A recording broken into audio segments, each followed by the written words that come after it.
hai să-ți arăt chiar două metode. Prima dată am intrat aici jos pe efecte, am intrat pe video effects și am căutat blur. Aici îți dă mai multe variante de blur, tu alegi care îți place, care ți se potrivește și îl poziționezi pe bucata de video care vrei să fie blurată.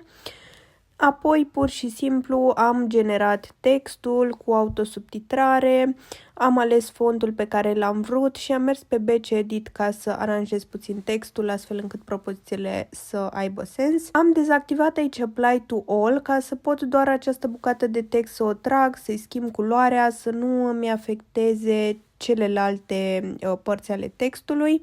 Apoi am dat să adaug încă un video nou, m-am dus pe Stock Videos aici sus și mi-e place să aleg acest fundal de hârtie. L-am poziționat unde am vrut în spatele textului să apară, dați pe Overlay și puneți textul pe mijloc.